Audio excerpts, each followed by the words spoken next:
আসসালামু আলাইকুম গাইস। দেখুন গাছ থেকে কি সুন্দর পেয়ারা পাড়া হইতেছে। তো পেয়ারাটা পারতেছে আমার চাচাতো ভাই, মূলত ওদের এই গাছ।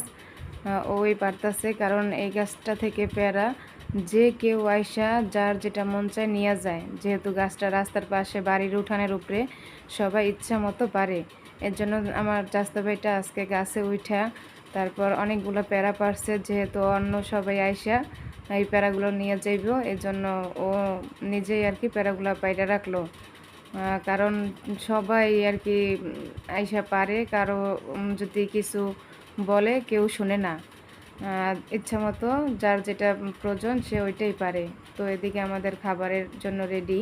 পোলাও রান্না করা হয়েছে, গরুর গোশ, সাথে আছে মাছ, তারপর কাজির ভাত। এই ভাতটাকে কারা কি বলেন জানি না, কিন্তু আমরা কাজির ভাত বলি। তারপর রোস্ট আছে, সালাদ আছে দুপুরের খাবারের জন্য।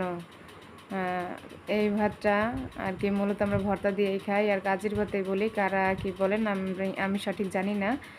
যারা আর কি অন্য নামে এটাকে চেনেন তারা কমেন্টে জানাইয়া দিবেন।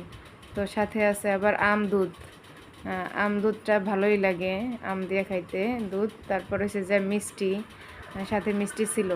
তো এদিকে আইসা দেখি আমার বাবুটা কি সুন্দর ঘুমিয়ে পড়েছে, মাশাল্লাহ। দেখুন, মনে হয় কি যে বড় বাবু, তারপর সব কিছু বোঝে, এর জন্য কাত হয়ে শুয়ে আছে। ঘুমটা আমার কাছে খুবই আর কি ভালো লাগে, ও অনেক সুন্দরভাবে ঘুমায়।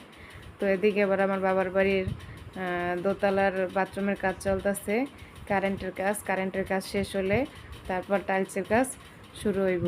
তো এদিকে কাজ করতেছে মিস্ত্রিরা আইসা।